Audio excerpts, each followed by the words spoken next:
What's up, guys? I got a crazy one for you this week. I took the rock crawler overlanding and things did not quite work out. Let's go get it. Shout out to Jared Jones with Full Size Invasion. This was the first inaugural Full Size Invasion expedition overlanding trip. Jared's got a bunch of cool ideas for what he wants to see Full Size Invasion become, and places we can visit, and it was really cool to cover some ground with a bunch of other rock crawlers in an overlanding, off-roading, four-wheeling type of trip.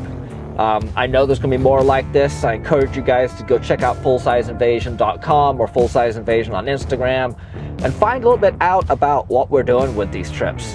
Jared's put together a really solid program, a lot of good people, a lot of challenging terrain, and just awesome trips.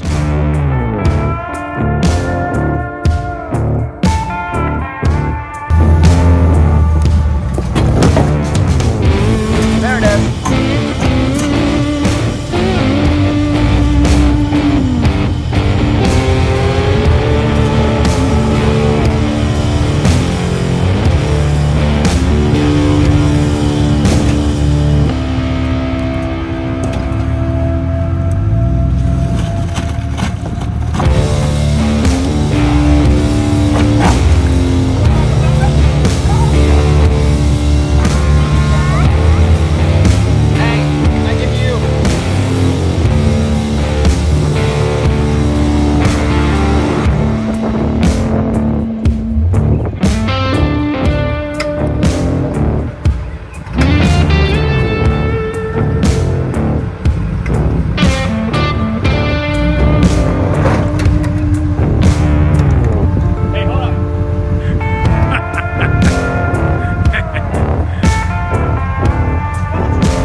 on a trail called Last Chance Canyon, and it's hot.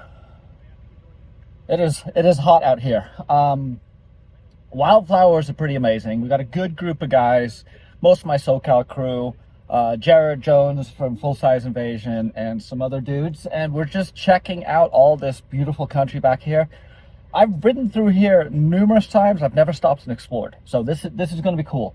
We're going to make our way up to Paiute Peak, I think, for this evening, with the plan to maybe make it back to Santa Barbara or Pismo tomorrow. Unsure yet. It's all up in the air, but that's fine. So yeah, we got a mix of trail rigs and tow rigs, so it's a pretty, normal, basic 5-road romp. But there are a bunch of obstacles off to the side I've been hitting. Truck's doing great. The new shocks are wonderful. Having the steering working all the time is great too.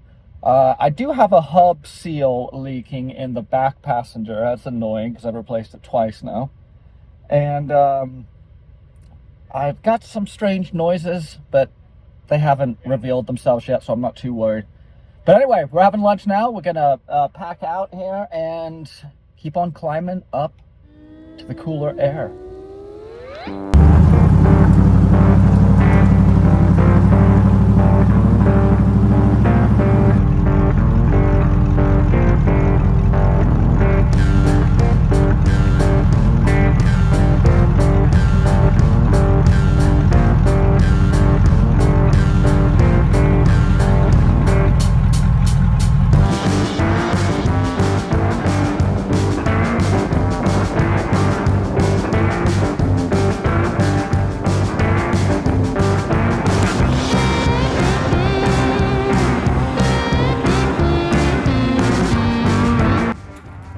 Crazy. There's these mines just scattered all over the place. I mean, this is the middle of nowhere, and there are just holes in the ground that harder men than I dug and made their riches from.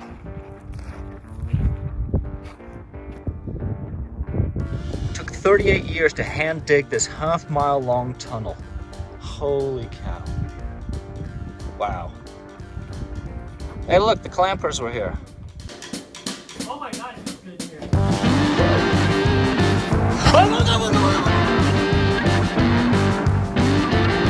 scared! Oh man, should we freaking out on this?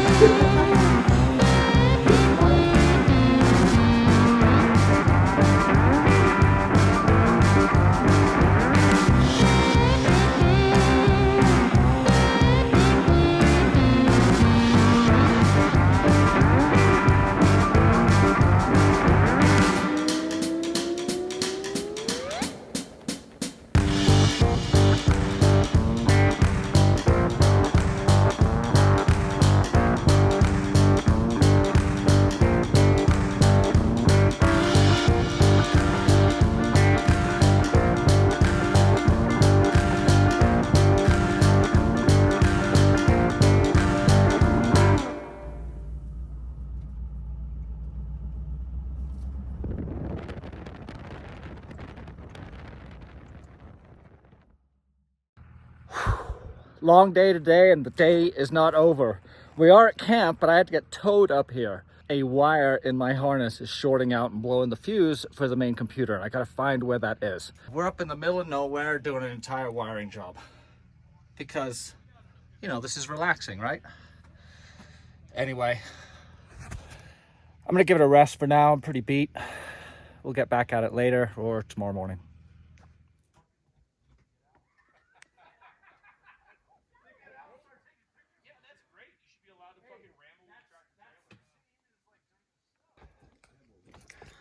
Yeah, so what I'm dealing with is somewhere in this harness, there's a short,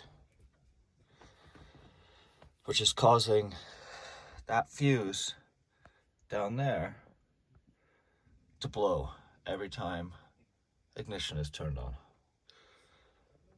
So the challenge is to find something, anything that looks like it's been rubbing and causing something to short.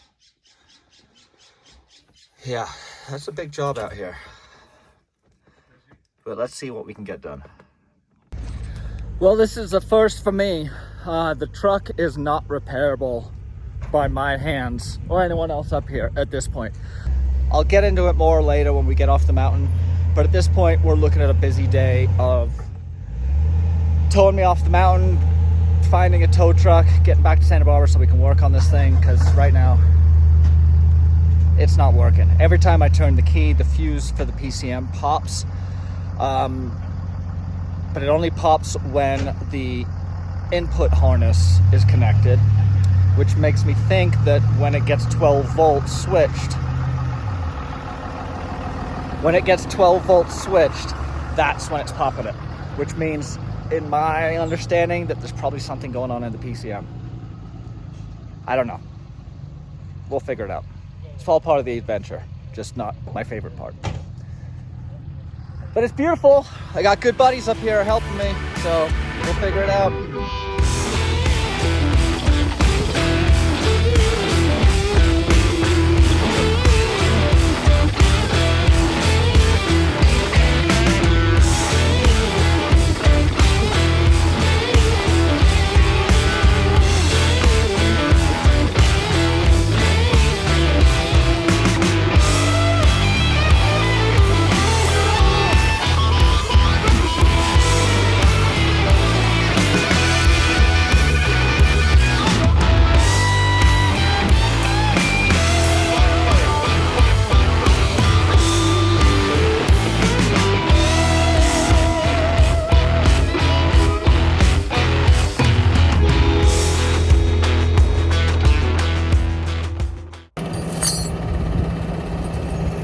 Only the second time ever.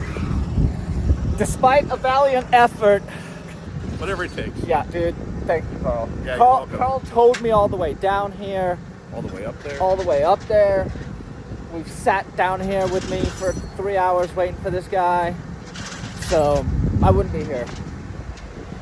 Thanks, dude. It's all part of the adventure. And I'll make sure to give this guy a nice tip. Absolutely.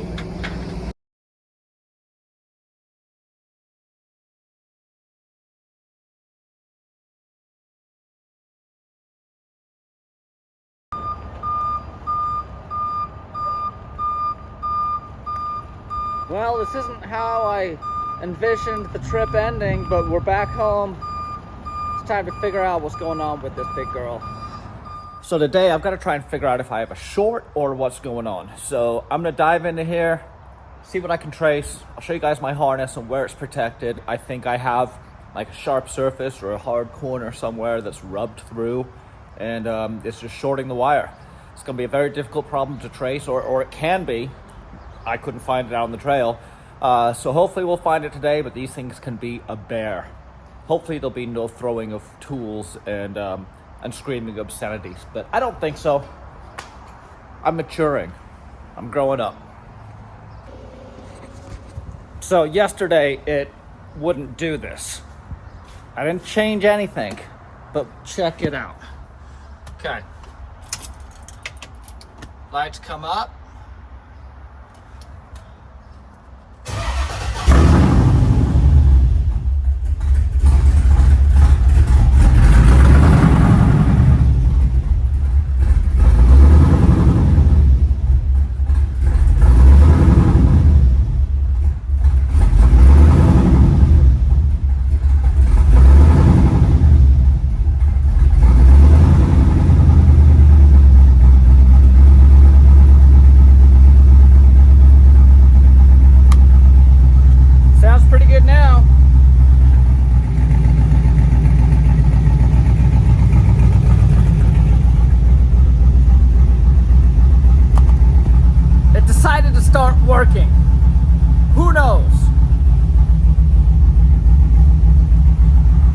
truck had been running wonderful. Like I mentioned, with the newly tuned suspension, it was just monstering through anything that I threw at it.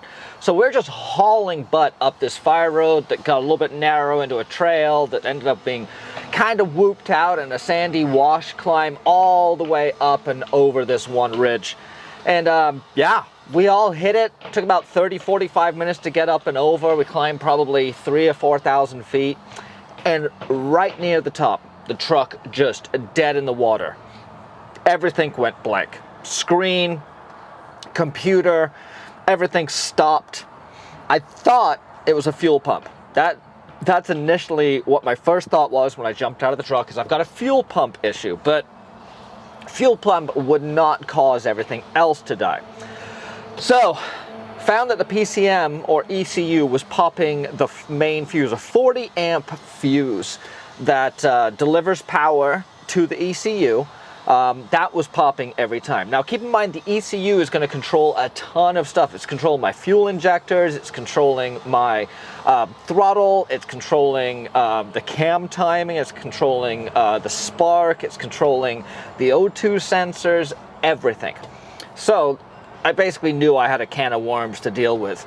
My initial thought was that I just had a short in the main power feed. So we traced the power feed and removed it from the harness where it ran back into the engine bay and back to the battery, rerouted it so it had nothing to possibly rub on, and that seemed to fix it. We put a fuse in, the truck started up, and I thought we were rolling. Nope, it lasted about 30 minutes before it did it again, and then we couldn't get it to start back up. So that's what precipitated me being up in camp with no clue as to what was going on. I started tearing into the dash just because in my mind, I've been running the truck so hard that I figured there had to be some vibration or some chafing or something that had cut through the insulation on a wire, and it was now just automatically shorting. That was what I was operating under, and that's why I started disassembling everything to see if I could find something like that. And that's what everyone else seemed to be operating under, which was a mistake. You see, when I finally found the problem, it made complete sense. But at the time, I just had this single track mind that I've got a short somewhere that was caused by vibration, therefore it needs to be found no matter where it is. Everything was still torn apart, and I broke out the multimeter and the power probe, and I started just toning different areas, trying to find some short, some indication of a short, and I was able to track it down to the one connector. So I've got 5 connectors off the bottom of the Holley Terminator X. I've obviously got power, I've got a map sensor reading, I've got a drive-by-wire, I've got a transmission plug, and then I have 2 plugs that run the harness that's going to have the injectors and fuel pump and everything like that. Out of those 2 harnesses, those 2 JIC connectors, I found that the issue was only there from one connector. So when I plugged in this one connector, that's when the fuse would pop. That narrowed it down for me because I now knew that wherever that short was, it was somewhere in the harness of that one connector. So my next step was to just start looking for a ground, and I did that by measuring resistance. If I could, using the power probe, tone out, basically ground it, send a signal, measure how much resistance was in that wire, hopefully I would find the one that had high resistance, and I would be able to determine that something abnormal is going on there.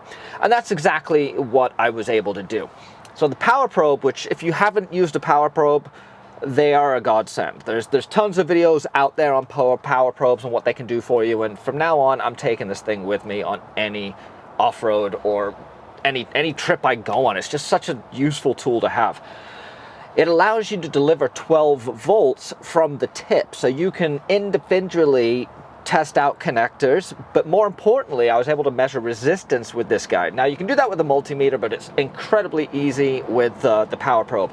So I just went through each of the pins until I found that resistance spike. Once I found that resistance spike, I checked to see what that connector, what that actual terminal was for, and then I start tracing wires. And lo and behold, that's how I found it. My heater wire for the O2 sensor, not by the exhaust, but up on top of the transmission, it had been sitting on top of one of the transmission cooler lines, and my transmission was running really hot while I was pushing it. And as a result, it melted through the insulation and shorted itself to the return line. That's all it was. It was melted through probably 2 wires, pretty good. I mean, the unit itself was pretty fried. And as soon as I saw that, I pretty much knew we had our problem. So, fixed that, put it back together, put all the dash back together, found a couple other little problem areas, and I got it fixed. I'm stoked to be back in the truck. I'm stoked it's running again. Disappointed that the trip had to end the way it did, but that's another lesson learned. So that's my takeaway from this. The logic in this is that this was a substantial draw. It's a 40 amp draw that was popping that fuse, because it's a 40 amp fuse. So there's not many things that can draw 40 amps. My initial thought was going to be my fuel pump. Even though it has a relay, the fuel pump, it's a dual fuel pump, so they can probably spike and pull a significant amperage on startup when they prime. The more I thought about it, the more the O2 sensor made sense. Obviously, after I had found the O2 sensor problem, it made sense. But looking back at it, that's one of the only other areas where the voltage is going to be, or the amperage is going to be high enough to do anything. Because when you start the ignition, the O2 sensor heater wire is energized to bring that O2 sensor up to operating temperature, so you get an accurate AFR reading straight away. Lessons learned. I picked up AAA. I now have a AAA membership again. The truck's running good, and I got to become a little bit more familiar with my electrical system, whether I wanted to or not. Anyway, all's well that ends well. This was a fantastic trip. I just want to say thank you to everyone who helped me on this trip. People who towed me, people who got me the tow truck to get out of there, people who jumped in and helped when we were under the truck, on top of the truck, tearing things apart. It was a team effort, and I am super, super grateful. So with that said, it's time for me to end this video and get back into the shop to start working on some of the other stuff that's piling up. If you liked this video and you want to see more stuff like this, I've got more videos that I'll link up here from my trips. I've got a killer trip that I went up the Rubicon with a bunch of guys from this crew, and we just charged the Rubicon in a bunch of full-size rigs and had a blast. So that's going to be up here. Don't forget to give me a subscribe down below, and we'll see you next week. Merricks Garage.